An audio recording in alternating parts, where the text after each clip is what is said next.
podcast, home of the black sheep and the outcast. Welcome to the Volo podcast, no cap, true stories, what you know about that?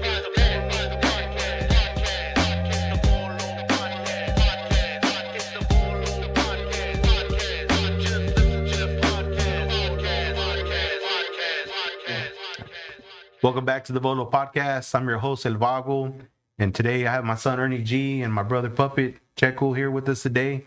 Today we have a special guest. He's out of Santa Ana, California. He's been through some crazy shit, man. He did 32 years in the California state prisons. You know, what he went through wasn't no joke. You know, he's a changed man today. And today, you know, we bring the Veterano Iceman. How you doing, bro? I'm doing good, man. Thank you. Yeah, man. You know, and it's a blessing to be here, you know, and I just want to start off by telling everybody that, you know, I hope they're a blessed day today and they're all safe out there, you know. Sir. And all my prayers are with them, you know, as well. Yes, sir.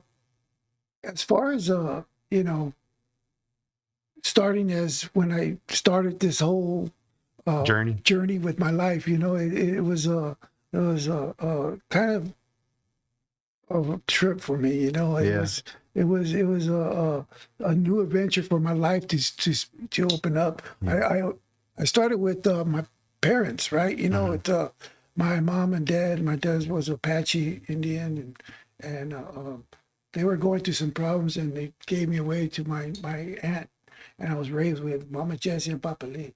They comforted me, and they took me as their son. That's you know, badass, man. so it was a blessing to have a family like that to hold me. You know, as I was given away when I was a young man. You know what I mean? So a baby.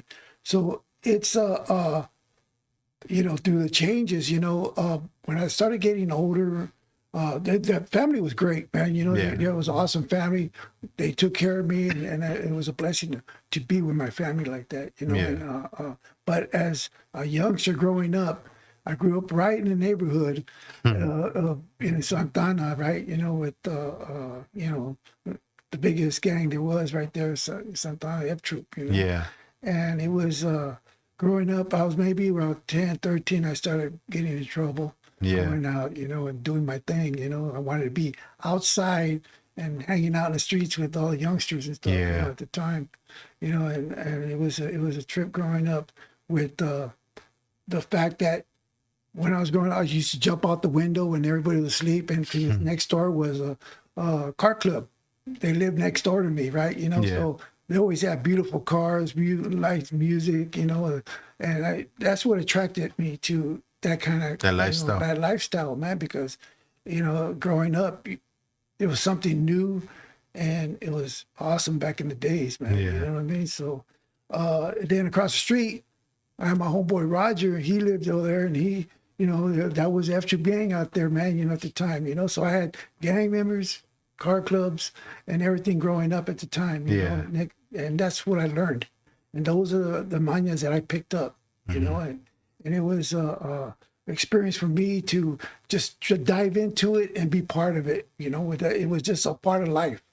It wasn't like something that it was mandatory. I chose that lifestyle. I could have went to school and just become, you know, square and do the right thing, but there was no fun at me at that time. The fun was just getting out there and enjoying myself, you know, and trying to see how I can grow up. Do you think it was the brotherhood part that made you want that? The brotherhood was definitely the part of it. You know? You know, I grew up with, you know, girls in the family, not boys, you know what I mean? So I went out there and hung out with the fellas. That was part of me. I needed to get out every day to go and hang out with the fellas and see what's up, you know? And we all learned, and we all grew up the same way, you know? And so during that time, I was always looking up to the guys, you know. These guys were all dressed nice, you know, clothing and everything, you know. So that drew my attention, you know. It's like, hey, I want to be just like that as well. Yeah. You know what I mean? I want that recognition, looking nice and doing things, you know. And so I just had a point where I decided, hey, I'm going to go all the way out, man. I'm going to get into the little gangs, you know, and see what's up, you know. And so I did. I got into a Future F Troop. That's what it was. You know, you get into that program first for a couple of years, and then you get into the big F Troop gang. You know what I mean? So till I grew up, we went through that phase, Yeah. and I was getting in trouble at a young age, going and getting locked up juvenile and all these other places, camps and all that stuff. They sent me over there for all kinds of crazy stuff that I was doing as a young man, and it was something that I lived on impulse during that time. I wasn't thinking what I was doing. I was just living by the day, So I didn't have any structure with any kind of church or any kind of God in my life during that time. I didn't know who that was. Yeah. So I was more into, hey, I need me a nice little lowrider bike, or I need my, car or whatever, So I was chasing those kind of dreams in my mind. Yeah. So that's what that was all about. That, and then so as soon as I got into getting into the F Troop gang members, at that time, I became president of that gang, F Troop, and things got a little more serious. And at that time, I had over like 150 guys under, and making sure that everything was that was taken care of for these guys, telling them what they needed to do and stuff like that, Yeah. And during that time I was growing up, this was already like in the early 70s. And we had Chicano movement at that time. It was all about Chicano movement, Chicano power. And that brought into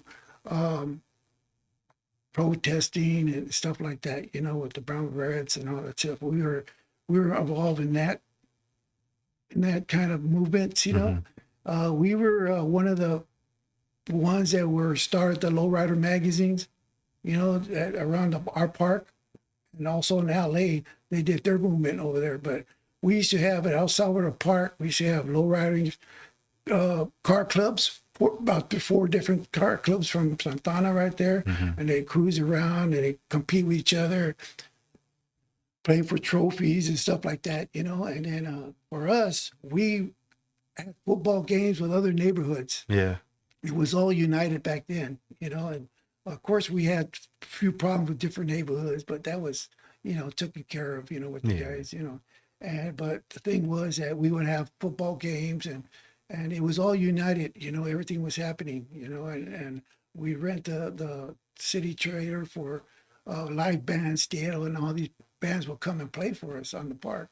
Well, it was just a happening event, and so that's how that all started, and that was going on for a few years like that, and there was episodes where, I don't know if you remember, before Chicano Park was even built, right? We heard that the KK was over there, I call them Cuckoo's Clan, Yeah. Because these guys, they're too much, man, Yeah. So before Chicano Park was built, they were trying to make that place into this parking spot for the sheriff's department over there and stuff. So over there, they didn't have no unity. The community was trying to get a park there for that community over there, right? And during that time, the rallies and all that stuff were happening to see if they can get the park there. But during that time, they were doing that stuff at the border. The KKs were doing that stuff, and a couple of guys from LA came by, and with Carlos, and we all took off in cars down there, and we were trying to protest to get these guys out of it, because our own country weren't doing nothing about that issue. Yeah. You know what I mean? So we went down there, and then we got them out of there, and things happened during that time, Yeah.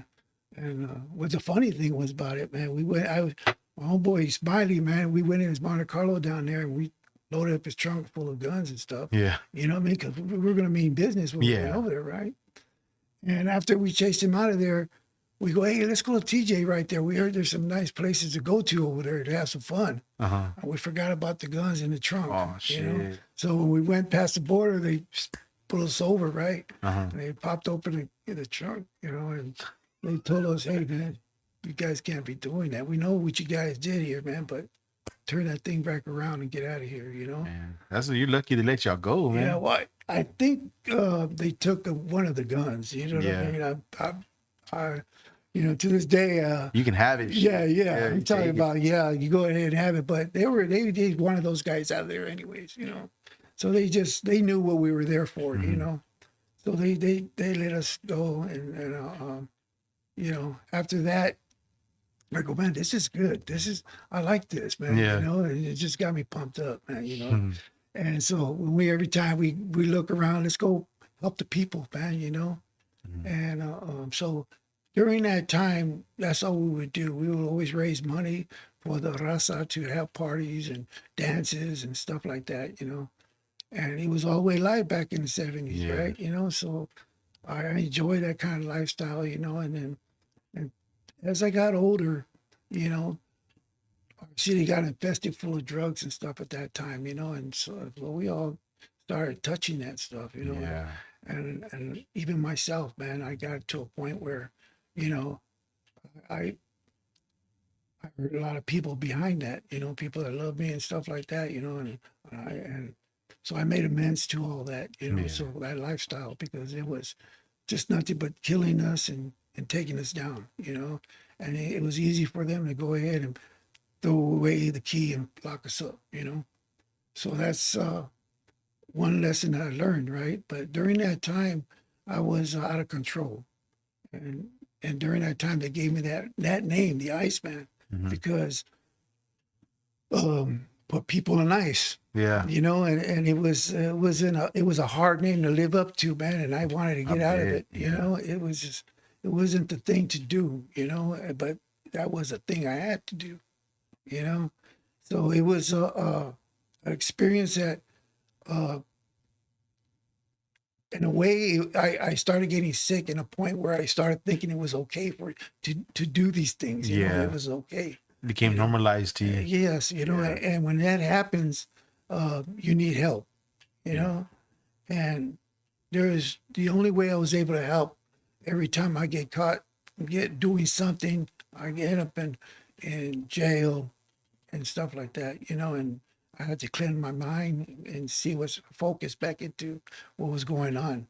During that time, we had a lot of wars going on, neighborhoods, and even the police department, you know, they were killing our homeboys left and right, you know, and so we get back at them, you know, and to a point where they even put a contract after me to take out me out at that time, you know, and it was you know, things that, you know, I knew one day I was going to get caught, you know what I mean? I was going to get got as well too, you know what I mean? So I just lived it in a fast way, you know, and everything I touched was, you know, Barrio business, but personal to myself. You know, it came personal, and that's when I started realizing that, hey, I'm out of control.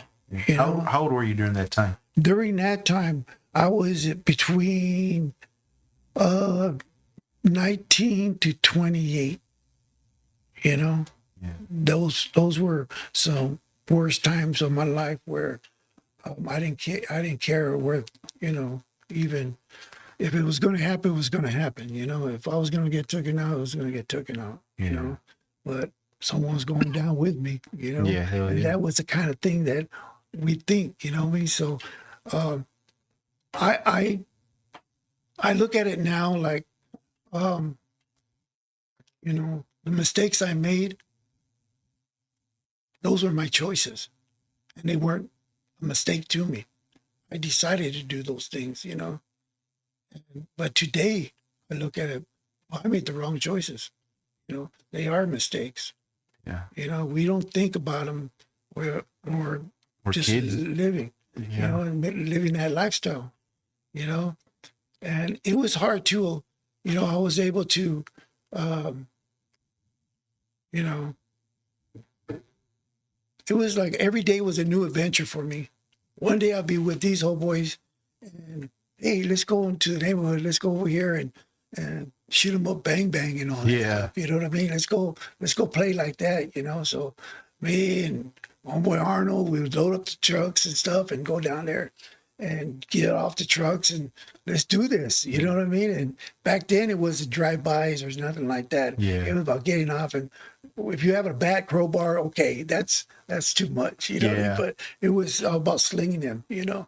If you're a good slinger, you're good, you know. Who was your biggest rival at that time? We had a couple of them. We had Dalhai, Santa Anita, and those are the only main ones that were there in Santana. There was other barrios, but you know, it wasn't as good as they were. Yeah. You know? And as big as they were, you know. And it was a trip about it. I have family in all the barrios, you know. Yeah. My family is live in every barrio, so it was a trip going to the house parties, and then I'm there, and their homeboys are in the backyard, and they all know me already, you know. So it was like, it was fun because I was able to, you know these guys and get, you know, and have fun with these guys, you know. And that's how I got to get these guys together and play football, and you know, and let's enjoy life, you know, as much as we can, because I know that's not going to last for a while. Yeah.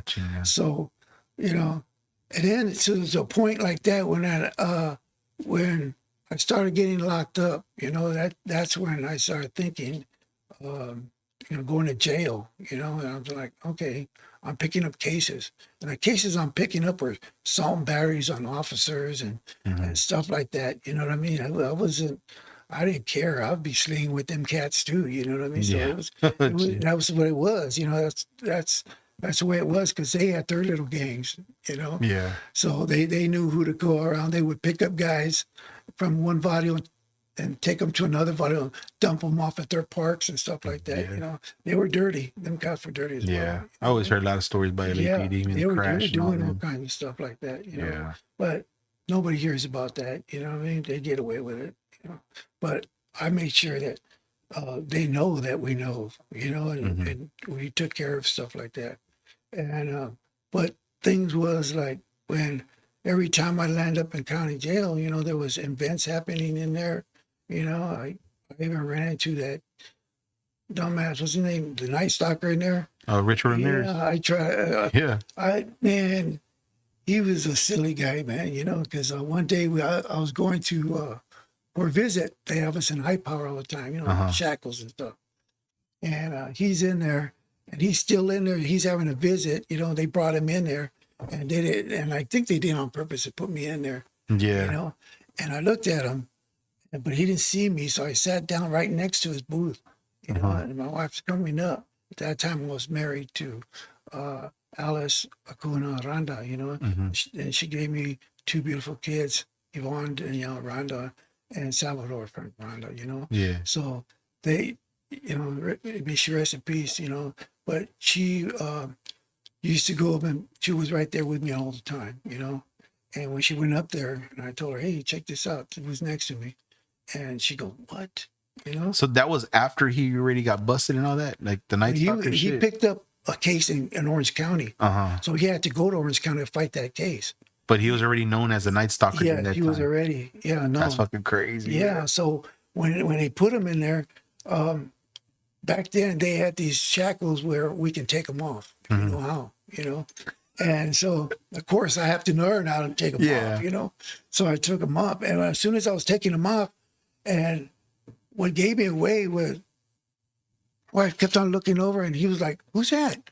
And he looked around to see who I was, and his eyes blew up, you know what I mean? Because he knew that I wanted to get him. Yeah.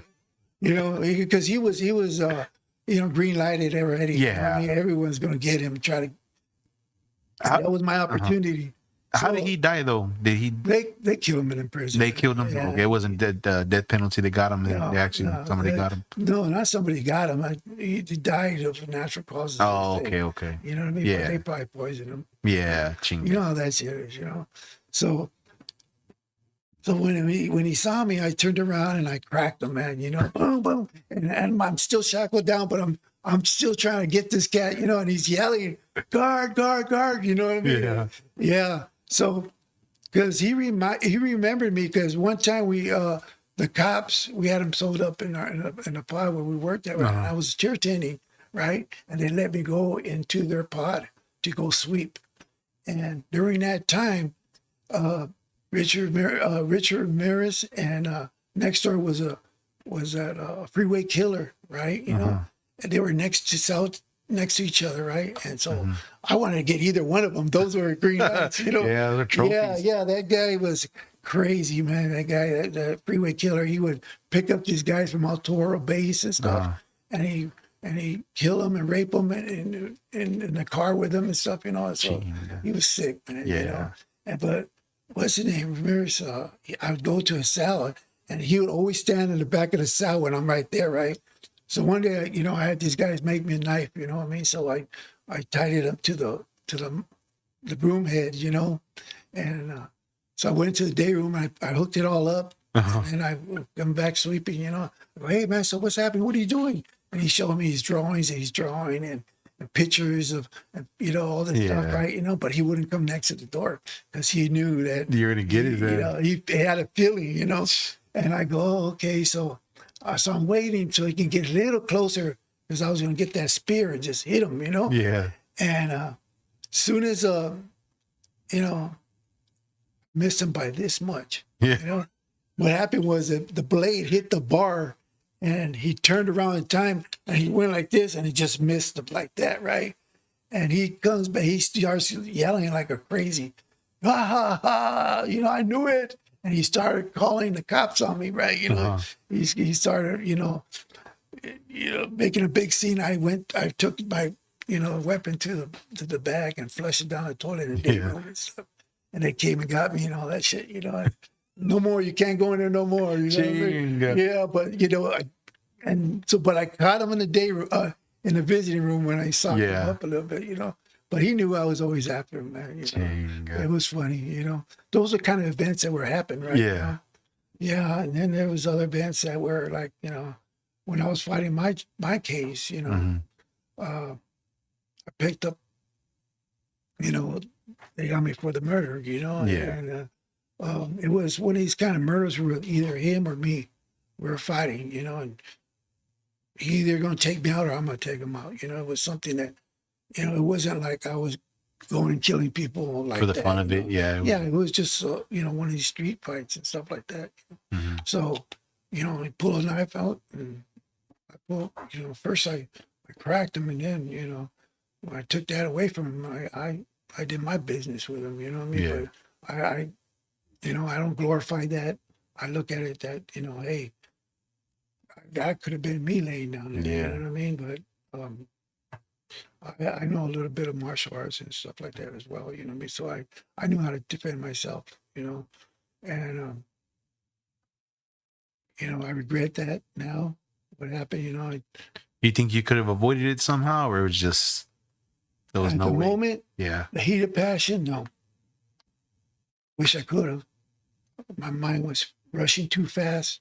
I wasn't thinking. Yeah.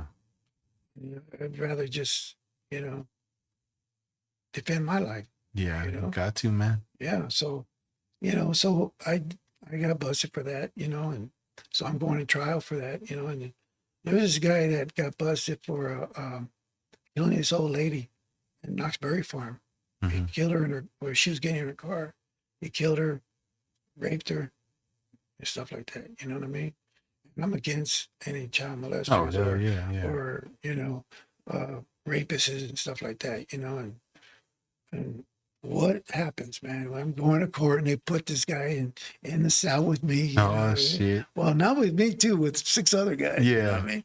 And we're all, you know, we're like that. And it was time for us to go upstairs, you know, to go to court, all of us, you know, because we you know, we need witnesses, so we pull everybody out to go to court, you know, for the case or whatever we have, right? You know, and they go back in the bottom of the cell and they find a dead body down there, you know what I mean? So now what funny was I was called the first one to go to court into the courtroom. And I'm sitting there, right?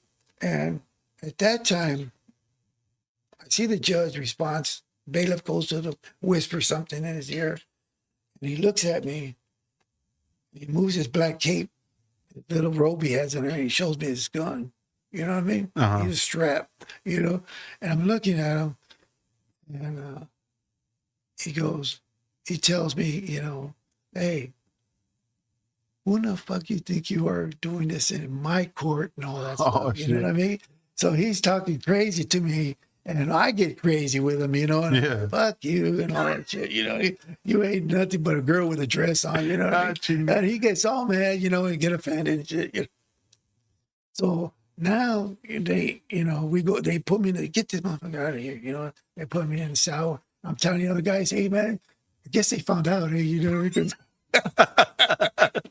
you know, so he comes back with about 4 other cops with him, you know what I mean? He goes by there, and all these guys are clowning him, he's getting ready, he's getting mad, he walks out, man, he thought he was going to come out here and do all this stuff up, you know what I mean? But hey, you know, shit happens, you know what I mean? So I just like, wow, what a trip, you know? And, you know, things like that happen, you know what I mean? And me witnessing all that stuff, you know, and finally, now I went to that point where it was first time going to prison, you know, and the first prison I go to is Old Folsom. Yeah, you know, that's a well-known old prison, you know, and I'm like, well, hit the big time. You know? But by that time, everybody already knew that I was coming because my reputation in the street, they already know what's happening, right? You know, and I'm sorry to cut you off, but how much time did they give you? They gave me 29 years to life. To life. Yeah, for 2 counts. Attempted murder and another murder on someone else, you know. At that time. So the first prison they sent you to was Old Folsom. Old Folsom. That was the very first one. Yeah. I've never been in prison. Yeah. You know, and I did it, you know, with the first time and got life, you know what I mean? So, that's heavy, man. That's heavy. Yeah, you know, so, but, you know, it counted for everything I did in my past, you know what I mean? You know, and there's things that, you know, that I cannot say, you know what I mean? That, you know, but God knows. Yeah. You know? How was your first day there? Were you nervous? First day. No, because I already knew who was there at the prison already. They're waiting for me. They're getting me a care package. And you know, I already know what these guys are going to do, you know. But when I got there, we got off the bus, right? And the inmates already know who you are, you know. He goes, right? I go, yeah. He goes, hey, all right. You know, so in prison, they call me Pancho, you know. So I went to the R&R, and they give me your bedroll and all that stuff, you know, your clothes. So they hooked me up, you know. He goes, hey, you're going to go to the first block, 3rd tier, this cell. I go, man, this guy knows everything already, you know. Yeah. So walk into when you walk to the yard and the yard's happening, they stop everything. Fish walking, you know. And that's how it is, right? Yeah. And so everybody just stops and looks, you know, and I go, oh, shit. So I start walking straight with everybody down the line, and a couple guys are starting to approach me, you know what I mean? I'm thinking, all right, I got to get this bag. I'm going to throw it at this guy. I'm going to crack this one. I'm thinking already, you know, okay, someone's going to make a move. We're going to do it right now. Yeah, you know? Game plan already, so you have to think like that, you know, because it's a dog-eat-dog world in the pen, you know, it's no game, you know. So when they started approaching me, he pulls his glasses and goes, hey, Frank, what's up? I go, hey, what's up? Who you? He goes, I'm big, I'm so-so, right? So I go, hey, what's up? He goes, hey, man, when you get to the block, man, the yard recall, a couple of camaradas are going to get at you. All right? You know? So I went to the block, and when you go in there, they don't run you to the metals detector. They just put you in against a wall, and they take you, you know, they tell you where you're going. So we go, and I get in there, and the first thing I do is I got to do talacha, you know, clean the cell, you know, because I don't know who was living there after I did, you know. So I'm living there now, and I'm cleaning it, and I need a towel. I open it up, and there's some bone crushers this big in my you know, my towels, you know, and I go, oh shit.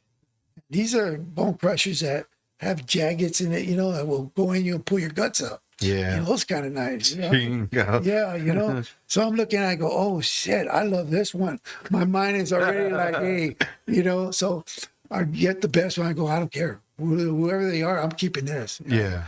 And so here comes the yard coming. I'm seeing all these tintos. Well, tintos are blacks. You know what I mean? So when I went in there, I started seeing, like, oh, this whole tier's full of.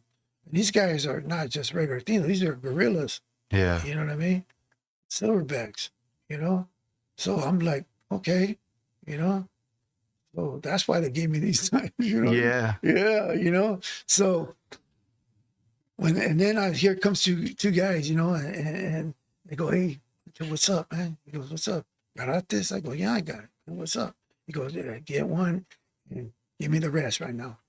I go, all right. He goes, hey, before we go to chow, wait here for us. We're gonna, you know, we're gonna go out together, right? So I go, okay, all right, payment. So I put my knife right here and my jacket over it, you know, and I just bust the tape off and it'll slide right in my hand. I'm ready to work, you know. So I'm waiting for these guys. I'm watching everybody go by, and then okay, so they, you know, I don't know these cats either. You know what I'm saying? All I know they got knives too. Yeah. You know what I mean? So I got one, they got some, whatever happens, you know. You know, so we start walking down, and they got the stairway going down, Peter's going like this, right? Yeah. So there's a cop against the bar, right? And he's watching, he's directing traffic going down. We got to go down to the chow. And these two blacks come from the sides, they start booking this CO, right? And which as soon as we were coming around the corner, they're doing this. Here's the catwalk guy, he's with the shotgun, he's shooting. And the homeboy said, get down, you know, because all you hear is metal, bing, bing, bing, you know, and all that kind of crap going on, right? Yeah. And they say, hey, I don't trust none of these guys because they'll get up and want to do the extra points, you know? Yeah. What I mean? So I got my eyes on everybody, and they're shouting, hey, now the cop's directing is going down. So when we get down to the bottom floor, the COs goes, you guys go on this side of the wall, and you guys keep on walking that way to the chow. And we're packing. You know what I mean? We're packing. I go, you know, I go, okay, first day I'm gonna get caught with all kinds of shit. You know what I mean? Yeah. So we snuck through. When the cop turned around, we went on the other side of the lane, and we started walking down to the chow. And the guy tells me, hey, we get to the chow, you know, they're going to be busy over here with this guy's over here, but there's a guy that we have to kill inside the chow when we get there. We just point me who it is. We're going to take care of it, you know, because you cannot say no. You know what I mean? You know, you cannot say no. You have to do what you know, what has to be done, you know, and so all that brought too much heat, and now the gunner up there, he's his fingers on the trigger. Yeah. He wants to kill somebody, you know. So they call a hit off, you know. So they came and got the knives away from us while we were sitting down there, and they took them. They said they'll get them back to you in a while. You know what I mean? So, and that was just the first day, you know. I was saying, what the hell did I get myself into? Yeah, for real, man. Shit, that's like the Folsom's, like the Super Bowl prisons, man. You know what I mean? That's Pelican Bay. Is it? Oh, yes. Yeah. Pelican Bay is the worst of the worst. Yeah. Yes. So they got a few worst out of Folsom, a few out of Soledad, a few out of, you know, everywhere that, you know, they got everybody. That's crazy. Yeah. They put them in that one. You know? Yeah. But it was crazy back then at the time because there was a lot of movement. So we were locked down for a few months there, you know, sandwiches all day long. You know what I mean? We couldn't get out of our cells. Finally, when they did open it up, I'm going to canteen. And there was this guy that they wanted to get, you know. And I happened to stand next to the guy waiting, you know. And he got his canteen, he put it right there. But he knew that they were going to get him. He wanted to get into the place, right? But he didn't look. There was chain link fence behind him. There was a yard. So they couldn't come at him forward without the cops. So they came through the back way, to the yard, to the track. Mm-hmm. And all I seen was big old sword coming out to him. Right there. I'm like, oh shit. And walk away, and he was just hanging there, and everybody just walked away, But to see things like that, every day like that, it's a scary event. You know what I mean? Yeah. I gotta tell you, I lived off of fear. That's what made me stronger in there. To make it feel like it wasn't bothering me. Yeah, but it was. But inside, you're just waiting for your name. Yeah. You're waiting for your number. You're waiting to find out which way you're going down. And there was times where they on the fifth tier they're throwing down a 50 dumbbell and cracking somebody's head open. Damn, or you're on the phone online and they rubbing up on you and they just stab you. I seen a lot of killings in there. You know what I mean? So Yeah. it was something like, okay, this is what I got to look forward to now. You know what I mean? Yeah. But I'm not going to be the victim. Did it become normalized for you though when you were It locked became up? normalized. It was just normal. Yes, it became normal. And that's what, you become stronger in everything, everything you do. You know what every second means to you. You're watching, you're plotting, and there's things that when the stuff that I criminate myself into of the situations I'd done, I ran into cells and booked these guys and shit like that, Mm-hmm. It wasn't nothing to glorify, nothing like that. It was just something I had to do. But his reality is what it was something that you had to do. Yeah. If you didn't do it, they're going to rub on you. So your day's coming. Yeah. You know what I mean?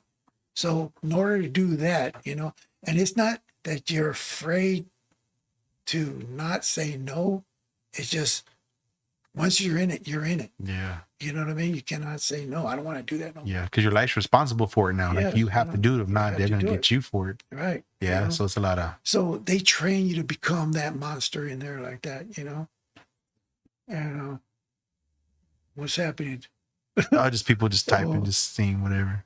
Yeah. Yeah. So, things like that when you live that lifestyle, man, you become that person, that person that you never thought you were going to be, your eyes start turning black. There's no life in it. You don't care about anything, you hate everything. Yeah. So you just live off of, misery, hate, and death, Yeah. And that's what you smell around there when you walk in these joints like that. And that was the first prison, Folsom. Then That was the first one. Yeah. And there's events that happened at every other one, New Folsom. They had to take us out of Old Folsom, right? Mm-hmm. During that time. But during that time, they were moving everybody. I got extradited back to court Mm-hmm. on another case, Uh-huh.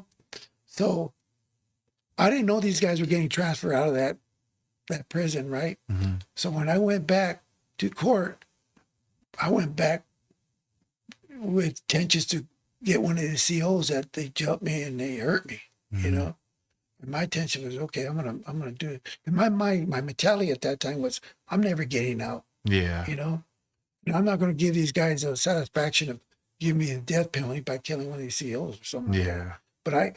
But what the thing was, I felt like I had the green light on and a free ticket to kill an inmate. They only give me 6 years added to my sentence if I killed somebody in there. You know what I mean? Yeah, but if you're in there for life, what does it matter? That's what I'm saying. Yeah. Just add 6 years on a piece of paper. Yeah. You know what I mean? And that's it.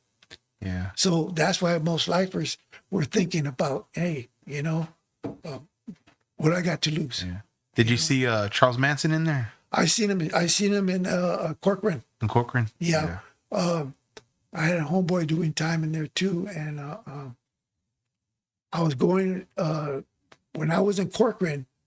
I went by and we went on a bus to go pick up some more guys, and where the he was at, Mm-hmm. and he was coming down the hallway, Yeah. and the guy's only like 100 pounds, man, giddy and and he's no threat, man, man, as far as these guys, we eat them up, man, you know what I mean? And so he was in in custody, you know, and PC and all that stuff, you know, high powered PC and stuff. Yeah, he was like what, a celebrity prisoner though, right? Because of his charges and shit. No, in there ain't nobody celebrities. Yeah, you know what I mean. Those guys right there got to pay rent and shit. You know what I mean? Do you think he like he was really charged for what he did, or he was just a fall guy?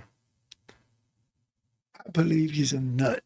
Yeah, you know what I mean. I believe that he drugged these people to do that stuff, man. Yeah. You know what I mean? And he knew what he was doing, you know. But he's a nut, you know. But when it comes to for him to face inmates, he can't hang. No. But when he gets in front of a camera, or he acts all like he's crazy and, you know, he's, you know, this it's and all for that. show. But man, he's just a little, you know. So it's like, you know, most of these guys are like that, you know, that the media makes them look like they're terrible, and they're nobodies, man. They're just sick people. That's it. You know what I mean? But so after Folsom, you went to Old Folsom, right? Or you went to when I came back to Old Folsom, right? Well, when I came back from court, I went back to Old Folsom. I go, where everybody go? They're in New Folsom. You know, they built that New Folsom. It's like they get all the gang members and stuff and like cattle, and they move them one place to another place, you know? And so they were clearing that prison to make that movie, Blood In, Blood Out. You know what I mean? At that time. It was American Me, no? American it was American Me. Okay, yeah. American Me and all that, you know? Yeah. You know what I'm saying? So everybody, you know, when I got there, and I asked the guys, hey, where everybody go? They're over there. They told me, hey, when you get back, they see the guy over there? He has to go. And that's your ticket to go with the rest of the guys. You know what I mean? So I go, okay. I can't stay in here. Yeah. You know what I mean? I gotta go with everybody else, you know? Yeah. So, you know, I did what I did, man. You know, I stuck them and shit. And then we went to, they put me in that seg over there. And in there, they got the little fights in there, you know, the racial fights in there and stuff like that. They put you in the yard. They want to see some excitement in there and shit, you know. So they use our, you know, us as an entertainment, you know. And it's a whole game that people don't know that goes on in there, you know. And it's a setup. People get killed because of their joy, you know. They want to see that kind of stuff. They bet on it. Yeah, I was going to say, I heard rumors about that the guards would bet over there in California in the prisons for fighting. That's not no lie. They do that. They'll call it gladiator school for a lot of inmates. Yeah. They want to see, okay, you know, some inmates threaten these cops, so they want to make sure that, you know, the other inmates will take care of it for him. Yeah. You know, do the dirty work. You know, they can knock off 2 birds, 1 stone, you know. Yeah. What I mean? And that's how they think, you know. So, and there's, you know, and we ain't got no other choice when they put us in those yards, you know. Yeah. Yeah, you know. So, I've been there. I've been stabbed, shot, and all that stuff. You know what I mean? You know, so I know the feeling. You know, I know the traumatized after you go through those kind of events. You know what I mean? It's just you just got to become stronger. So I believe that you have to have a strong mind, stay strong in order to survive these kind of things. You know, it's not fun. For this new generation, I think prison's cool, like the way I thought it was. It's gotten worse. You know what I mean? It's no joke. You know, either you're gonna kill yourself or you're gonna get killed. One of those two, because you're not used to that kind of stuff. You're not, you know, you're not made for that kind of lifestyle. You know, the gangsters today, they're not gangsters of what it used to be. Yeah. You know? So it's like, oh, so you want to become OG, or, you know, you're from the hood and all that kind of crazy talk, you know what I mean? No, man, I'm from the barrio. Yeah. You know what I'm saying? I'm a veterano. I'm not OG. Yeah. You know what I mean? So you pick up different slang from different, you know, different races and stuff, and you try to be like them and stuff like that. You know, it's just different. Yeah, it is different, man. The respect, the loyalty, everything has changed, man. Right. You know, I was blessed that with the people I was around growing up, like, you know, they held their end of what we were doing at the time. You know what I mean? And it was, I'm very blessed for that. Yeah. You know, when you have good people around you, man, you know, it keeps you humble and it keeps you straight, you know? Yeah. As far as, you know, your homeboys, what they're capable of doing and helping you out, you know? Yeah. And I always had a tight crew, you know, when stuff that we did, you know, and work that we put in, you know, and they never got killed during the stuff that we did. Yeah. You know what I mean? They were on their toes. They knew what time it was. But it's also you living off of, you know, Luck. and pure luck. Yeah, pure luck, man. If you think about it, yeah. Yeah, because, you know, your number can be called for at any time. Yeah. You know? And for me being here today, you know, surviving all these years and in those kind of events like that, you know, it's a blessing that woke me up, you know. And the only one who woke me up was the Creator when I started understanding, you know. Yeah. And it started. So when I was younger, I never finished high school. You know what I mean? I was always working.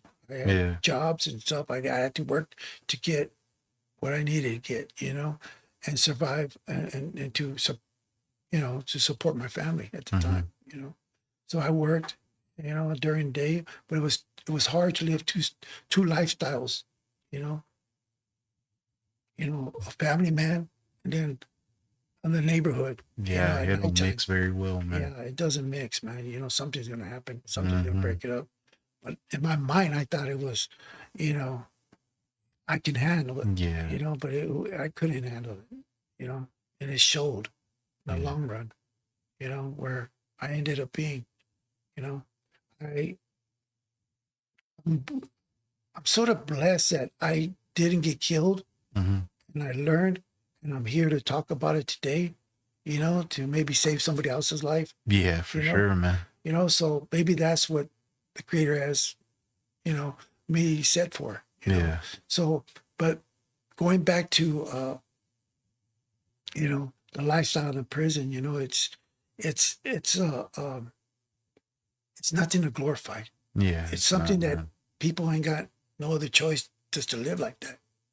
You know, I know a lot of camaradas that are never going to get out. Yeah. You know, and I was lucky to get out through, when they came to talk to me on the cases and stuff, they told me, hey, the law's going to change another 10 more years.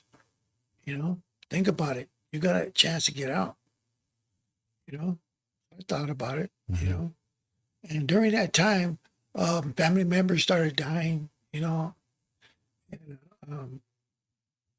that point, you know, the only one that I really felt when Mama Jessie, the one that my mom raised me, when she passed away, I went nuts, you know, and I started doing all kinds of crazy stuff in there, you know, and I'm not proud of it.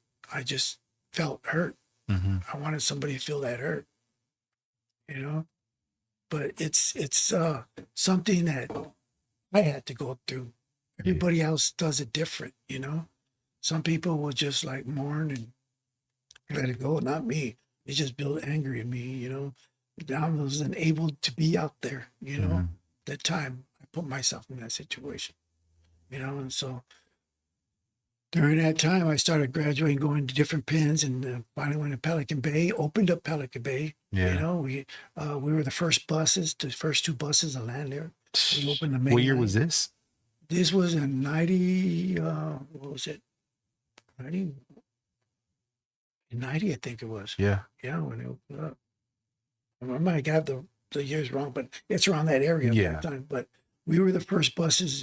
Everybody that was cattle were going. We ended up opening it there, and they opened up a couple shoes, and they put a few people in there. They only had one in Pelican Bay shoe at that time, one block open, but they waited until they filled up the whole yard. And it was, when they opened that yard, it was riot. Yeah. People were getting shot, killed, stabbed, everything started. As soon as they opened the doors and everybody went out to the yard, everybody just ran in there and just ran towards each other and just started, you know, killing each other and stuff, you know what I mean? And so that was, you know, that ain't no joke. Yeah. You know what I mean? You don't know who's going to come and get you, you know, from behind or whatever. You know, you have to be quick. You got to know what's around you and who's around you, you know, in those kind of events, you know. And it's a scary event, you know. It's not, You know, people think, oh yeah, I can hang with doing that. No. Yeah, No. fuck that. These guys are men, and these guys are big. These guys, and they're laying down. Mm-hmm. You know what I mean? The strongest fall. Yeah. You know what I mean? And so I look at it like, man, did I get lucky? Or someone watching over? Is the prayers working? You know? Now I'm starting to believe there's somebody there. There's a spirit there watching me, or you know, telling me, hey man, you know, your life is, I'm watching you. I'm giving you a chance here. Snap out of it. You know. So I made a commitment, a promise to Mama Jessie the last time she came to see me. She came and told me, hey, I'm getting sick. I'm getting old now. You know, I want to see you. I can't touch you no more. You're behind glass. You know, you're always in jewelry, locked up. You know, I can't hold you anymore. I can't do nothing with you. I just want to do that before I would die. Made me that promise, man. I'm like, you know what I mean? I'm so much already, you know, and too much invested. Yeah, too much invested in trying to survive in there, you know. And but you know what? That was the best thing I've done, you know. I thought, okay, you know. But it took a few years before I got there, you know. I was one time we were going to have a riot on Pelican Bay Mainline, right? You know, and that's what got me in trouble. I ended up getting caught with 13 knives in my television. You know, God damn. Yeah, you know, because I was working as a, you know, cleaning up, so I was ripping up vents and getting pieces of bars and metals, and you know what I mean. Yeah. So when there's war, you better have a piece with you, because somebody's coming at you. You know what I mean? If you ain't got it, you better know how to take it away. You know? Fuck yeah. Yeah, you know. So so they before they heard that there was gonna, you know, they're gonna have a riot. They locked down the whole prison, and they just got all the TVs from everybody's cells, and they ran through them, and my shit was packing. You know, so they ended up taking me to shoot. You know, and take them more time. I almost killed Ronnie Sally, you know, and so I did like 7 years in the shoe, you know. Did you feel more protected in the shoe though? Like for you, like were you like mind at ease? There's no protection. Yeah, they're gonna get to you one way or another. You know, you got solitary time. That's what I think it is. You know what I mean? When you go there, you have time to think, process, and everything. You're by yourself. You know, I'm not thinking, oh, I'm safe. I'm thinking, okay, what I gotta do once they say, all right, you're going here. You know what I mean? I have to organize myself mentally, physically. You know, I was tip-top shape. I was pretty healthy back then. You know, so I was, you know, so that also helped in my favor as well. You know what I mean? I was pretty good size, and you know, and I always worked out physically, you know, so that helped me a lot, you know. And there was a time where I had to take down this guy that had 23-inch arms. God damn. Yes, around this big, you know. My arms barely wrapped around him or holding like this. So me and my Sally had to get this guy, you know what I mean? I told him, okay, I'm the biggest one, so I'm going to try to grab him, take him down. You jump on him, take his eyes out first, and then you go for his heart, you know? And that's what you have to do, man, you know? And they started shooting at us, and I used a guy for a shield, and they got me, throw me back in the shoe again, you know what I mean? So it's like, it's a revolving door for the ad sag shoes every time, you know? And then you got all these lock up, where you have to lock up your cell, and they come and they do cell extractions and stuff like that, you know, and you got to fight these guys and stuff like that. So it gets tiring. After that, you know what I mean? Sometimes you get your ass kicked. You know what I mean? So it's like, man, you know, and sometimes they'll try to kill you, you know what I mean? And get rid of the problem, you know? Yeah. So it's a trip, man, you know. Man, you did that shit for 32 years, man. That's and I'll tell you, every day was a hard day, bro. Yeah. It wasn't easy, you know? And I'm gonna tell you, man, I don't care who it is. You're in there, you know, you walk straight, you walk hard, you walk, you know, with strength, you know, and you'd be proud of yourself when you're walking them lines like that, you know. Yeah. But there's also that fear within everybody, in their hearts. They know one day you're gonna get got. You thought you were gonna be there forever, though, right? You thought you were never gonna come out. I thought that's why I said, you know, I'm gonna do everything I can to survive and to do, you know, to live comfortable and to do that. You know what I mean? Because I'm gonna do the rest of my life. I started thinking, this is my new home. Yeah, this is my home. This is your world. This is everything. So it was like I was going to each penitentiary for 5 years here, 5 years there. So at the end, I started saying, okay, you know, when they told me that, hey, you're going to be getting out pretty soon, you know, they're going to let lifers out, you know. You didn't believe it? Yeah. Every time I went to go to the board, man, Bitchy Arnold Schwarzenegger, man, I thought he wouldn't let me out. He denied me every time. Dude, I never watch his films again. Yeah. You know what I mean? Yeah. You know, so like, yeah, you know, every time I went in front, but Governor Brown, man, he came out with new law and to help it was overcrowded and all that place, you know, so they helped, you know what I mean? He helped a lot, and all the lifers that were able to, you know, get their degrees and education. Oh, they're talking about education. I ended up getting my, what do you call it? GED. And then I started taking college courses in there, you know. So my mind was in. I started lacing up my resume because if I ever did get out, I'll have trades on my, you know, my belt, right? You know, so it wouldn't be that hard for me to get a job when I got out, you know. Yeah. So it was like that, you know, where I had to start thinking ahead, you know, in case something does happen, right?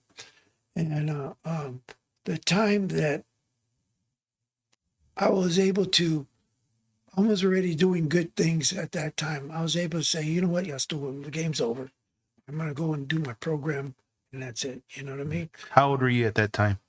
I was already 55, I think. Yeah. At that time. I was going to stop you on record. I was going to say that. Yeah, you know what I mean? Because it was already that time, you know? Yeah. I was already like, okay, I got to start doing these things. You know what I mean? I still feel young. I still can do it. I was still playing football in the prisons at 50 years old. You know what I mean? I was healthy enough to play football with youngsters. Yeah. Yeah, you know, so it felt good. That's badass. Yeah, so I didn't feel my age because the way my body, I felt good. Yeah. You know what I mean? So, you know, but I knew I was getting older. You know, I knew I had to stop sooner or later. Yeah. You know? And so during that time, my grandma, my grandma on my dad's side told me that, hey, you know, how come you don't follow your people? I go, what are you talking about? I've been following my people ever since, man. Yeah. The Chicano movement and all that. No, you're native people, man. You know, that's native, man. How come you don't get into with your brothers in there and stuff, you know? And, she told me that, you know, that my grandfather, when she was, you know, he used to ride with Geronimo at the time, you know, and she would have lived by the Gila River right there. And every time he'd come around, they'd come pick up more soldiers and stuff for him, you know, to fight against the United States cavalry and the Spaniards, you know, and stuff like that, right? She would tell me that she'd get pregnant every time he comes. So that's how my dad was born. All my uncles were born you know, on a reservation. You know what I mean? So it was like, wow, I didn't know that. Yeah, you know? that's crazy. I'm thinking I'm Chicano and all this and all that running the streets and stuff. Yeah. You know? And I didn't know that I had my native, you know, yeah, culture within me, my native blood, you know. So that's what really opened me, you know. I go, you know what, I want to check into this, man. My grandma's telling me. And she's, you know, she just passed away, you know, a few weeks after I talked to her on the phone, you know. Yeah. Because she had gave me her number when my dad had passed away, you know what I mean? So she told me to call him, but I never called nobody because what I learned is you never get mail from your family. You never write to people that you love because the enemy will grab that information and they will use that to hurt me. Yeah. You know what I mean? Find your weakness. Yeah. You know, and they will go after my family instead of me because they can't get to me. Yeah. You understand? So that's why it was hard, you know, to keep in touch with my family members, to even know how my kids are growing up, and so, all that stuff. You know what I mean? How the family is doing. So it was like something that I had to use my mind and keep on my toes. During that time. So it was like when you think about stuff like that, your mind starts saying, well, wait a minute, why am I caring now? What happened to I don't give a shit anymore? Yeah. You know what I mean? So now I know if there's something happening to me, the change, Yeah. So I go, you know what? Yeah, I'm going to go try out this, go look. Because I know about Christianity and the Catholics, and I studied all that, and I know a lot of people that are Christians and stuff like that. And I know about Jesus Christ. I do my, research and doing all that stuff, but it wasn't hitting me. What hit me was a drum beat and that woke my heart up, what I mean? And I go, okay, that's part of my song then. You know what I mean? That's what's making me, to understand that there is a higher being out there, And so I started going to sweat lodges, and that's when I let everything go, I started like, man, felt reborn again, a different me, and I felt like, what happened to me? Yeah. And it was a touch of God, man, Yeah. And so from that point on, man, I started, it was like food I was after, I wanted to change. I wanted to do things like that, So every time I went to the board, they kept on denying me every year. Until finally, I'm already used to the routine telling me, hey, you know what, he's talking and talking. At the end, they tell me, okay, we're not going to let you go.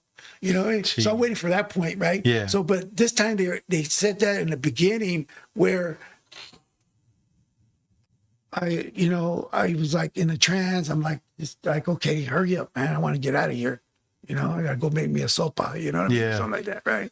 So they're telling me, well, Mr. Rana, we found you suitable and all this stuff, and I'm like, I'm not even hearing it. You know what I mean? And then the other commissioner's tapping the other commissioners, talking, hey, this guy, I don't think he heard you. So he stopped the mic, and he says, Mr. Rana, are you aware of what I just said? I go, no, what? He goes, we found you suitable. And I'm looking at him like, what? And it felt like something just came out of my body, man, Yeah. I'm the type of person that never cried in front of nobody, I always was a stand-up guy and stuff like that, right? And just overwhelmed me with some kind of feeling where I didn't even know I was crying. You know what I mean? Tears are coming down, and I'm like crying like a big old baby. I'm like, what? Yeah. I don't know what hit me. Because I always was taught like this. Papa Lee gave me a good lesson growing up. He told me one day, I told him, hey man, I feel overwhelmed. You know what I mean? Sometimes I feel like I can't hang, working, it's overloaded. I go, how come I never seen you cry, Papa? I respect you. You and Mama Jessie gave me values and principles and morals. And I'm blessed to know that I received those. But I never, for you being a hard worker, coming home every day and being like that, I never seen you break down. Nothing like that, right? And he looks at me, he goes, you know what? All men cry. What do you mean all men cry? He goes, yes, I cry. I go, I never seen you cry. No, there's a time to cry. When you're by yourself, you go out there when it's raining, and you let your tears out, you cry. They can't see the tears coming down your eye because it's rain covering it up. You never let your family know that you're weak. You always need them to come on your shoulder when they're hurting and they need advice and guidance, Or when I'm in the shower, I cry. That's why you never see me cry for nobody, because I got to be the man of the house. Yeah. I got to be the ones for my kids to look up to. I don't want any of my family members to go to pastors or anyone, counselors for help. they can always come to me for advice because I'm the strong one for that family.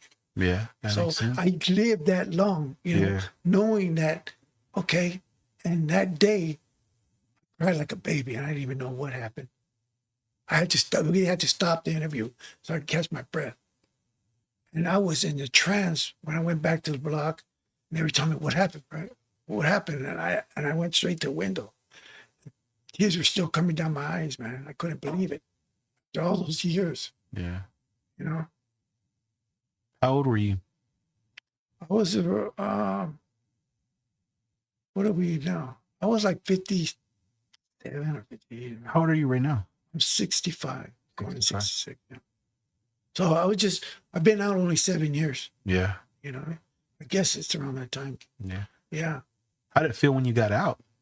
Because I know the world changed a lot. Man, it was different. When I got out, I had to go into a transitional house, a house right there, because when they picked me up for the first time, my kids picked me up, man. Yeah. I'm like, oh wow, this, to see them all grown up and adults already, and they're like, they gave me a lot of love, man. And they had things planned out for me. Hey, we want to go shopping. Let's go get this. Let's go eat. And just sitting down in a restaurant, the table next door, they had a party, and people bumping, and I seen when they brought the hardware, they brought knives, and oh shit, right away I got the napkin and covered the knife right there, and nobody knows it's there but me. You know what I mean? Yeah. So in case something went down, it's there for me to grab. And people yelling, and I mean, I'm like, it freaks anxiety. You out. It freaked me out. I had to get out of that restaurant, go sit down and grab a breath because it was too much. It was too much. Yeah. Because I was ready. Like I said, I was, institutionalized in solitary time. You know what I mean? And you're not used to all that birds, cars. You don't hear that kind of stuff where you're at. You know what I mean? When you're out and hearing all that life around you, it's scary. Yeah. And I guess that's the way I can express it. So, it took a while for me, and they got these transitional housing for that reason, to get you and go to meetings, see people, take you out to places, and stuff like that, and let you go on your own, go get your Social Security and do things like that, your card and stuff like that, and they shoot me right in the heart of LA, and I have to go through Compton and all these other places, you know how wild those places are, right? And I'm getting off the subway, and I see the regulars there in Compton and stuff. Hey, OG, what's up, man? And they know that I'm going to this program. Yeah. They see a lot of people walking this program, and they know I'm an outsider and I just got out. They can tell, just like I can tell who's regulars, because I got my master's degrees on the streets. I know what's going on. When I see somebody, I know, okay, he's carrying, this guy's picking up, or that guy's, whatever. These things, because you analyze a lot of stuff. I can see through people right away, and that's a trade that I picked up during the time that I was doing.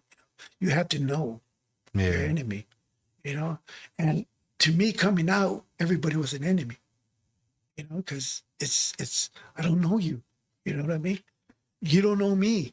And you're acting weird. You know what I mean? And here I am acting weird all this time, trying to be isolated. So I'm probably the one that's acting weird in front of these guys because they're not used to it. But it's a change of that big kind change. of lifestyle. What brought you to Corpus Christi, Texas, though? Well, what brought me is my new wife, Joanna Rhonda, right here. And she was, we met in high school, and she was staying over there in California, and she moved back to Corpus, but that's where I met her in high school back in the 70s. But we all, we got married and different, lifestyles and stuff like that, right? And she has about 5 kids. So those are my new stepkids. 5 kids. So when I moved over here, that was the only agreement that I had, because I didn't want to stay in California. Yeah. Because I'm on parole and all that other stuff at that time, and it's like, I know I'm probably going to have, they're going to want to put me back in there. Oh, yeah. You know what I mean? I got to get out parole so they can't use any kind of games. So I was thinking of going to, Vegas, go live up there with my relatives over there, or move out. But then we started talking on the phone, and then we said, hey, they're not allowing me to go to Texas unless I have family over there, or if I get married. So you want to get married? She goes, yeah, let's do this, right? So, Yeah. but there's a lot of things that were in the way at the time, you know what I mean? But it worked out, man. Yeah. I came down here and it's like all new to me. It's like, whoa, I went back in time where everything's slower than what it is over there, right? Uh-huh. Traffic over there was all bumper to bumper, and I mean, over here it's like one freeway. Yeah. You know what I mean?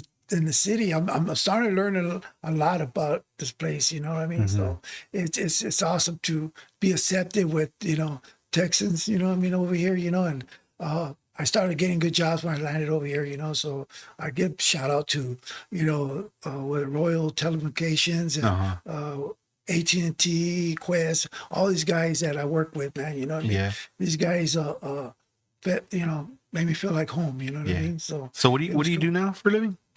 Well, I'm retired now. Oh, you're retired. You know what I mean? Yes. I started having little problems with the heart and stuff like that. So, it's just like, hey, it's time to kick back, Yeah. Yeah. So I think I'm going to finish writing my book. Yeah, that's right. You're going to write a book. Yeah, I'm going to write a book, so people get ready because I'm coming, man. Yeah. I'm going to need some help. Get rid of these books, Yeah. So, but it's going to be good because there's going to be a lot of stuff that I did not mention here on the podcast, and it's going to be, For the real book. deal. Yeah. Yeah. And I'm not cutting out nothing. I'm just going to keep it real. Lay it out. Lay it out, and that's my life, But, what really is my life now is when I came over here, right away, I hooked in with the native circle over here, the Lipana Apaches over here, and because I'm a Chiricahua Apache. So, but right away they made me feel like I'm the mijo or whatever. Yeah, that's badass, man. You know what I mean? They love me and I love them, man. You know what I mean? So I drum, once a month over there with them. We do ceremonies. I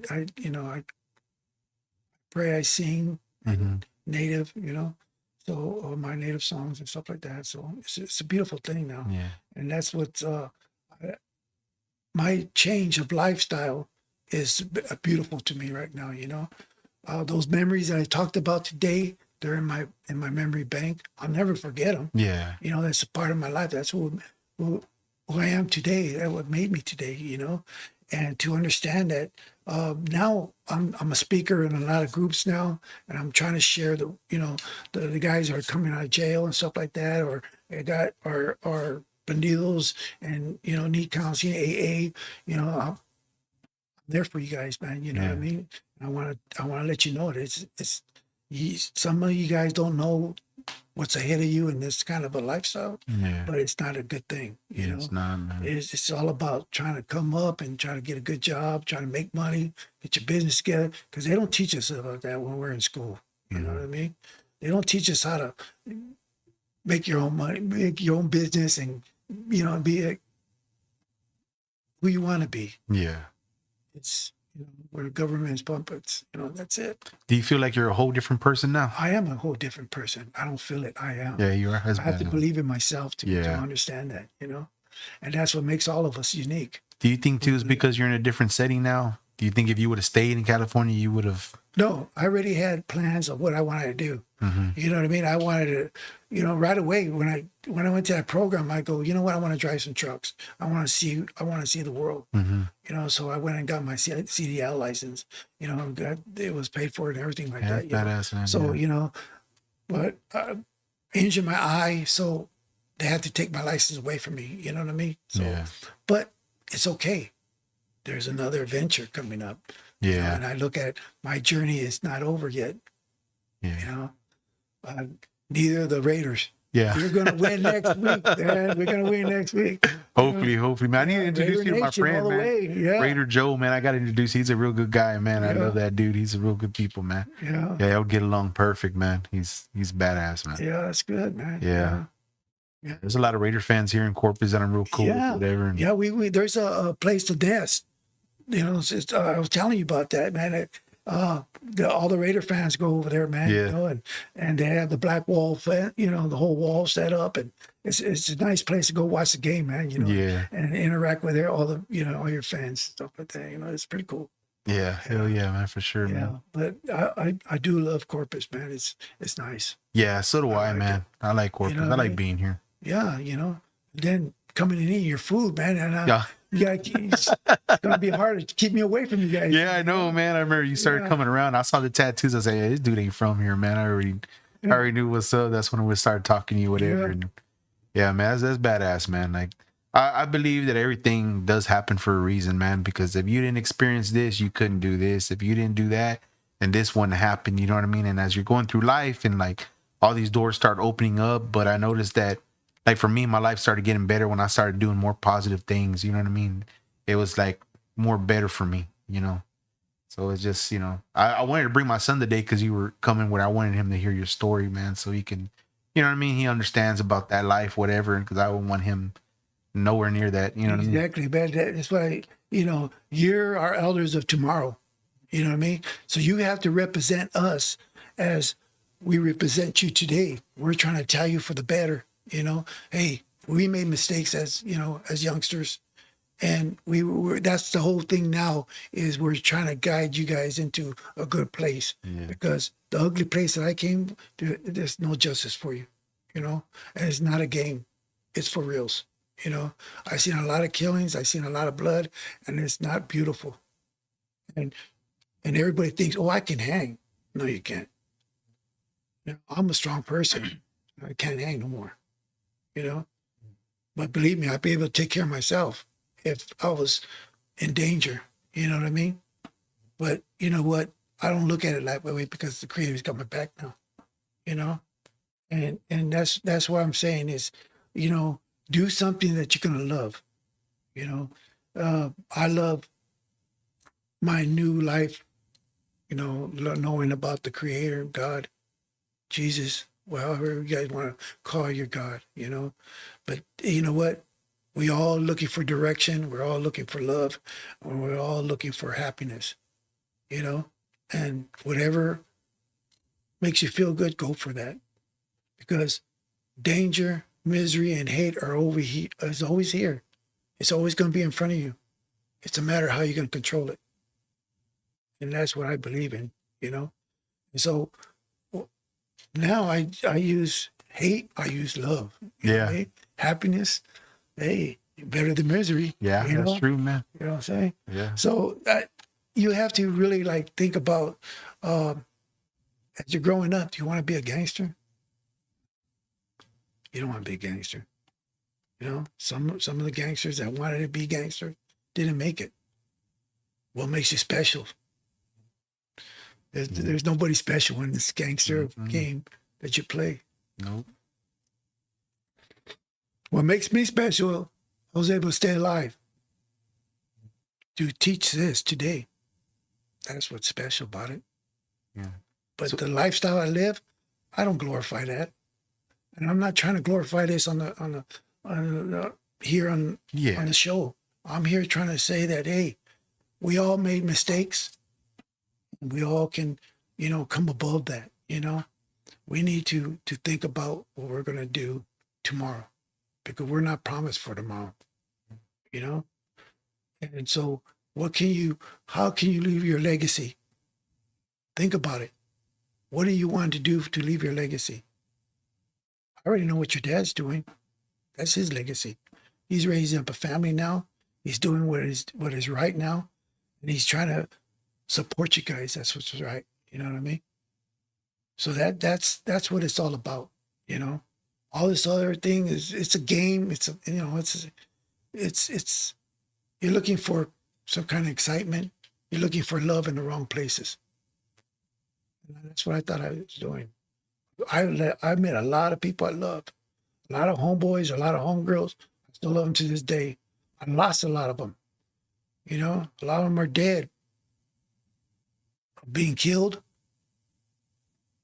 overdosing, or in accidents, or just dying of sicknesses. You know, and I came out to this and seeing all this stuff and seeing my family members dying and stuff like that. Like I missed a whole lot of my life. You know, but I did the crime. I paid for it, and I give remorse to the family, the person's family that died. You know, and you know, I wish it never happened. And I had to, you know, apologize to them, wrote them letters and everything. You know, everything that I could have power to do. Prayed for them. Prayed for them today. Burned some sage today before I came to broadcast. That all of us here today would be blessed. And you know, God is going to take care of us. You know what I mean? So, and for the viewers as well, you know, I prayed for you guys too today. You know, and I want to, you know, thank you for looking at this broadcast. And thank you for, you know, being by my side, the ones that know me. And the ones that don't know me, I like for you guys to be by my side as well. You know, I'm a good person today. You know what I mean? And you'll never see the end of me yet. You know? Yeah, especially for the food. Yeah, especially for the food. I'll be around, you know? Yeah. Yes, sir, man. But yeah, man. Anything else you want to say? How much time we got? We got a little bit of time. Yeah, we have a little bit of time.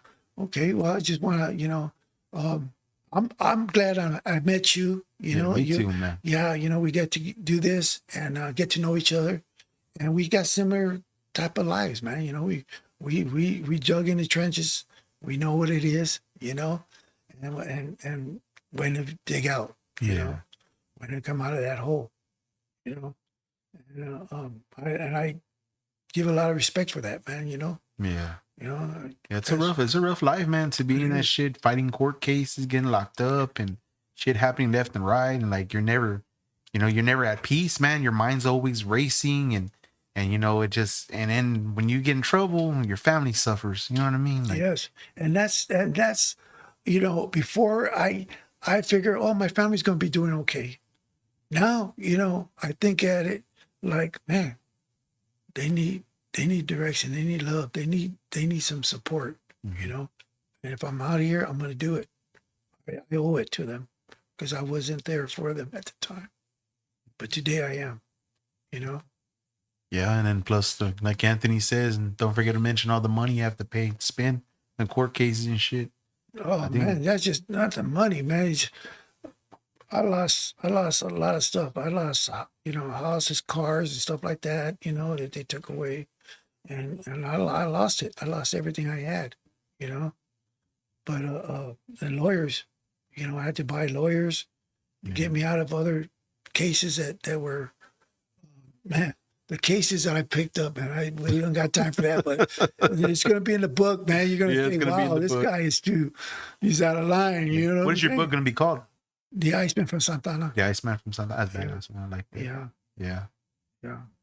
Yeah, the Iceman, you know, and then I'll tell you that name right there, man. When they gave it to me, the homies gave it to me, you know, we were on a roll at that time, you know what I mean? So I had to live up on that roll. And the 70s, I wasn't even born yet, man. I was born until 81. Yeah, well, you know, yeah. But that you grew up just when it started dying down from the Chicano movement, you know, and like we united all the time, you know, back in the days, you know, it was a gathering. We all rally up together and support each other like that, you know, and it was awesome, you know, to see that, you know, and to this day, we were trying to get that back into, when I went back to California recently, they had these events that are happening out there at the park that I grew up at, you know.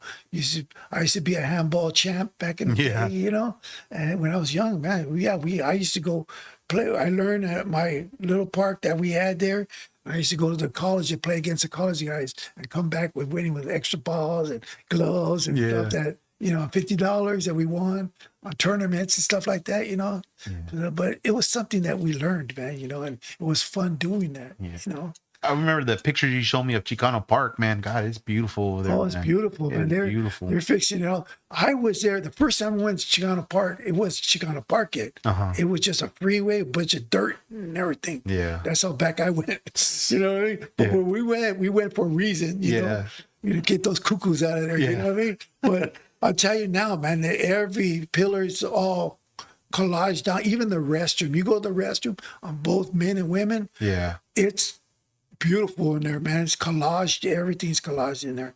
The whole park. They got places for the kids out there, you know, and I give out to the Brown Birds. They did a great job supporting that, you know, unifying the community there, helping out the community. They still around? They're still around. They're still helping the people. You know what I mean? They're, you know, they have. Give my hats out to them, man, because they're out there doing it, man. I got a lot of partners that are even got out of prison. They're part of that, you know, and a lot of brothers that are back in the circle, you know, and so I think I'll say about 20 of those brothers that got out of there had life. Only 2 went back. Oh shit! Damn. Yeah.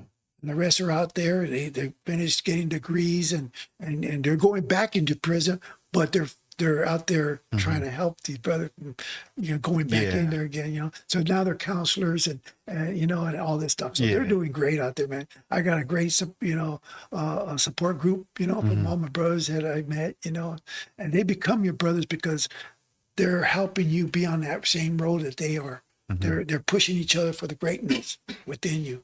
And that's who the youngsters should look today to greatness.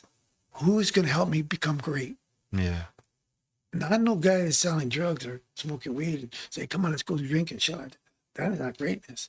But we were using that for game and leisure and what else would we use it for? Yeah, you know? So if I could just to get out there to get out of your mind. You know what I mean? But you know what? You need your mind in order to survive in this world. You know, you need your mind to become someone, you know? And that's why I'm here to tell you guys, you need to wake up, smell the coffee, brother. You know, your dad's doing the right thing. And I support this man because he's guiding you to do the right thing. And that's why I give him a lot of respect. Anyone that does that. Yeah. But today, I'm giving this man his respect. You know what I mean? Appreciate it, bro. Yeah, you got that coming, brother. Yeah. You know, anyone that I run into that's doing something good for the, you know, the community, for his family, for himself, I give respect for that, man, you know. And I give a lot of love for that because it takes a man to do that. Yeah, it's a lot of work, man. It's a lot of work, dude, especially. And that's becoming, and I always thought a man would be a strong dude, you know, be able to handle his, you know, his own. Yeah. But no, a man is be able to make his own and others. You know, just like our tribe, we take care of our elders, the kids, you know, and we're the warriors.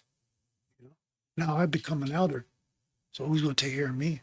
Yeah. You know, so I have to make another elder tomorrow. Yeah. I have to share the knowledge that I have in order so you can take care of us when we get old. Who's going to run the business when he gets old? You. Yeah, that's what I want him to do. I want him to learn what I'm doing because, you know the business. Know the business. Get into college and go for business. You know, that's going to help you. Because if I die tomorrow, then it's gone. It's gone. It's gone. Nobody's going to know what to do. That dream's gone. You know what I mean? And you have to start all over, and it's hard. But you have him here. Yeah, him too. Yeah. Yeah. You know, I'm just a cook. Did you say crook or cook? Both. I think crook. Yeah. Well, when did you see me? You laughed. Yeah, hold on. Yeah, but yeah, but it's a trip, man. You know how today's society is to me because I'm able to see it now. You know, but you know the society I was seeing, it was totally different from what's happening today. You know, and I'm enjoying life every day, you know. I'm enjoying life with my new family, you know, and I'm trying to learn. Yeah. I'm trying to learn to have patience and become that person that I always wanted to be. Yeah. You know? Yeah, that's a beautiful thing, man, to be able to, you know, be able to be you and live comfortably and be normal and be with your wife and your family, and you know what I mean. No, you don't live in the mindset of being in a threat all the time. You know. Anthony Salazar says, "Tell him I said thank you." Hey, you're welcome, brother. You're welcome. Yeah, man. So when's your book gonna come out? Well, I'm hoping by next year. I gotta get all the pictures taken that I need to get. You know, the ground, where I grew up at and everything like that. I want to put that in the book, and people that are still alive that I know. You know, see if I can get some pictures of them. Yeah. Put them in my book and stuff like that. You know. You met Danny Trejo, right? Yeah, I met him. Yeah. He was trying to get me into the show business when I got out, because he went to prison in Soledad. I'm not Soledad, Quentin. And I'm a old Folsom baby. You know what I mean? He's a San Quentin baby. So when he went to the transitional housing where we were at, he goes there as a speaker as well. You know what I mean? So, you know, he knows his AAs and NAs and all that stuff. You know what I mean? He's a good facilitator. You know, and that's what I do now, facilitate, you know what I mean? Groups like that, anger management and all that stuff.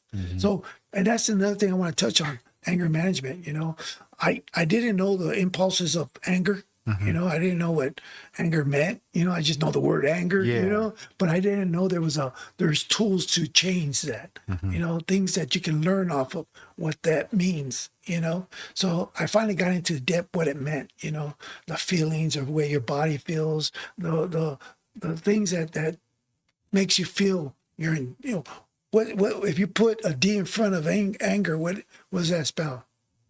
Danger. Danger. Danger. You know Yeah. what I'm saying? That's all it takes is a D. Yeah. You know what I mean? To get that needle all the way down. Once you reach that danger, bro, there's no way coming back, because you pass that limitation where you needed to go. You know what I mean? And that's where I did. I passed that danger zone, you know, and became danger after that for my rest of my life. You know, but not now. You know what I'm saying? But there's things that you need to learn about anger, you know, and I do talk about that, you know, in counseling and stuff like that, you know, and you know, AA meetings, you know, I know what it's all about, you know. Yeah. So they had a group over here. What was that church name that we went to? Asbury Church, right? They had these guys that were able to get out of, they weren't in the jail, but there was that other part of jail where these guys were able to go places, but they're still doing time. Well, anyway, these guys, we pick them up in vans and they take them to the church, right?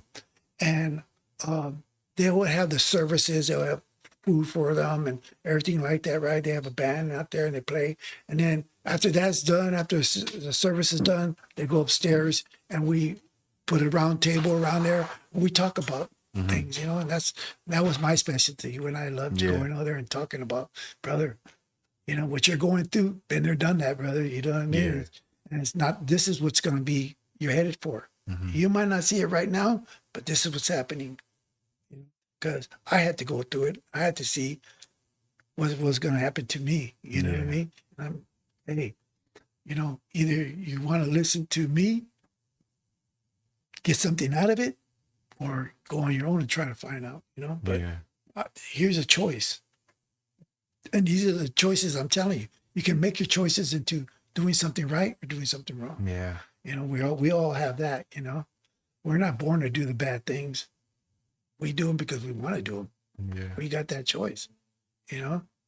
But, you know, it is what it is today, you know? But it's crazy out here today, man. Yeah, you know? man. Even politics is crazy. No, man. I know, man. Man, it's crazy. You can't give your opinion out no more because everybody gets mad, you get offended and stuff, and you know, get offended, you know, and it really don't mean nothing to them, because they're not the ones up there trying to run the world. You know what I mean? Yeah, for real, man. You know, everybody's just, hey, what you guys have to be studying is why are they taxing us so much? No, for real, man. You know what I mean? Where's our money going to?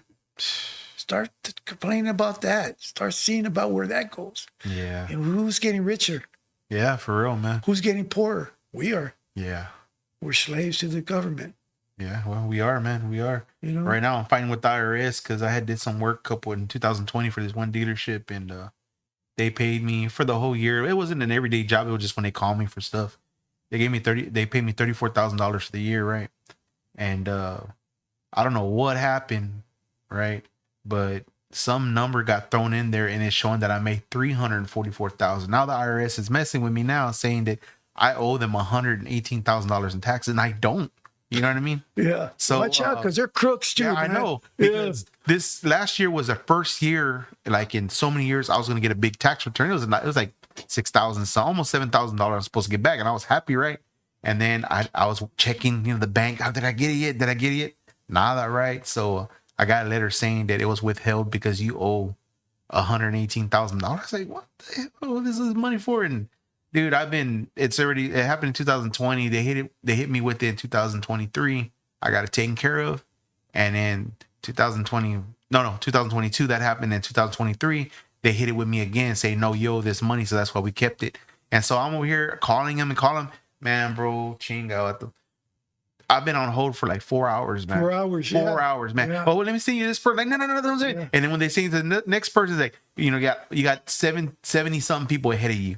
So Yeah. you're there another hour and a half, and sometimes the phone hangs up. Like, man, so another day I call back, and dude, it's just a system they use to see if you get tired. You don't want to bother. Yeah, that's what they're doing, man. That's all And that like, is. I don't even owe them that money, because in all reality, I would have thought some agents would have came to my door already and been like, hey, you owe us this money, like, you pay up, Extorting. That's all they're So doing. right now the guy's telling me that I'm getting taxed an extra $800 a month every month until I pay that money. Man. So right now I probably owe like $150,000 to the IRS that I really don't owe, but that's what the IRS is saying. Yeah. So Well, you're not the only one. Someone in our crazy. family went to the same problem too, man. You know what I mean? So I know what they're doing, man. They're trying to get the rich get richer. No, for real, That's all man. it is, man. For real, man. That's why I always wanted to be in business for myself, man, so I can control my own destiny. You know what I mean? That's it. I hustle, make my money, and if I don't make it, it's my fault. The restaurant game, it's not that easy either, man. The No, food it's prices not. keep jumping up, and they don't even tell you. You know what I mean? I order Right. something from a meat company, and it's this much, and then when I get the ticket, it's like $400 more, and then it's rough, man. Yeah, But, it is. Yeah. I'm thinking of even just pretty soon starting something myself, Yeah. But I gotta, when I do it, I'm gonna go all the way with it, man. You know what I Yeah. mean? But first, I want to get my book out of the way, and if it takes me somewhere else, man, Yeah. I'll go. You know what I mean? Show business or whatever. Yeah. Let's do this. Yeah. I'm really getting old to where I'm retired already. You know. What I mean? Yeah. So I want to take it easy, but still make some failure. Yeah. You get to enjoy your life, man. Yeah. So next thing I want to do is, because since I've been out already, we've been doing a lot of stuff, man. Mm-hmm. First day we got out, we got a Jaguar cruising. Yeah. Yeah, and then we got a camper, and we had some good times, man. Now I want to travel. You know Yeah. what I mean? Travel, and enjoy camping and all that stuff, man. So you're clean now? You're not on parole or nothing? You're clean? No, but I'm clean. Yeah. Yeah, but You're still on parole? yeah, Damn, man. yeah. I should be off of it this year. Oh, that's badass, man. Yeah. Yeah. When they told me I got what is it, 1 to 10 years, right? Parole, got out, right, with this new law that got us out. But since I was already doing all right before I got out, they gave me 7 years tail. Damn. But I was under the old law in the 80s, so they were gonna give me life parole. Damn. Yeah. So, but lucky this new law came in, and I'm underneath that. So, Yeah. otherwise, I've been never off parole. But you know what? Parole to me is, if I'm doing all right, I should not have no worries. Yeah. You know what I mean? Is where I step out of bounds is where I got to look over my shoulder or put my tennis shoes on. You know what I mean? Because we're going to do some running. Yeah, for real. So they have to do some running. I ain't going to do no running. I'm too over that shit. Yeah, I was gonna say, you think you still in shape? Yeah. So, but yeah, it's it's a big change, and for me, hey, this is a lifestyle, man, this, but I don't glorify my lifestyle, my past, but I have to live it, Yeah. and what I the main thing is keep it positive, everybody, you know what I mean? keep it real. You know, you guys don't have to lie. For what? Yeah. You know what I mean? Yeah, life's short, bro. Life's short, man. You wasted a lot of time, man. Yeah. I didn't waste it. It taught me. I went to school, you know? Mm-hmm. But I could have went out there and, because I already had everything I had out there, you know? My own business and everything like that, my roofing business and all that stuff, you know? Yeah. But it wasn't right. It wasn't, you know, 1 foot in, 1 foot out, you know? I needed, if I'm going to do something now, it's got to be all both foot in. You know, and that's where I learn now. Yeah. You know? But yeah, this has been fun, man, you know, coming out here with you guys, you know. What did you learn something out of this? What got you off guard? What caught me off guard? Well, the fact that you did 32 straight. Was it straight? Yeah, I was straight. That's no joke, man. That's like double his life. Yeah, for real. Yeah. You know? So it's like, yeah, in the times that those 32 years, man, from Jump Street, it was like out of control, you know, and until I started using this and started getting control of it, you know, and then I started like, okay, I had my fun, you know, live by the hand and the other one with a knife, you know, and that's I look at it, well, I had no other choice. I could have had a bad choice if I would have made one. Yeah. You know, but I think I did the right thing, you know. It's just it's just what it is today, you know. I'm just glad that I'm able to be out here and tell everybody I love you guys, man. You know, it's just a blessing, you know, to see you guys again, you know, everybody that I know, you know, and everybody that I'm about to meet, you know, also as well, you know, in the future, you know, it's going to be okay. Yeah. Yeah. It's going to be okay. Yeah. Things are going to get better, man. Yeah. It's better by the day. Exactly. All right, man. Anything else you want to say before we end it? I just want to give shout out to everybody over there in Califas, man, Santana. Love you guys, you know, and you know, stay strong and do what's right. Yeah, man. Thank you everybody for watching, man. We'll see you next week, 7 o'clock, and see what guests we're gonna have, man. Thank you very much, Iceman, man, for coming through, and no problem, bro. You know, it was a good episode, man. Thank you so much, bro. I hope you Okay. prosper and do good, man. Thank you for coming, man. Exactly. Yes, sir. All right, thank you. Barbecue, located at 4701 Banana Drive, Motown, Texas, Molina neighborhood. Welcome to the Volo podcast, home of the black sheep and the outcast. Welcome to the Volo podcast, no cap, true stories, what you know about that?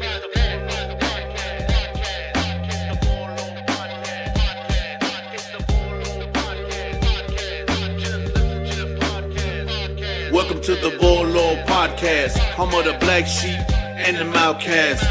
Welcome to the Volo podcast, no cap, true stories, what you know about that?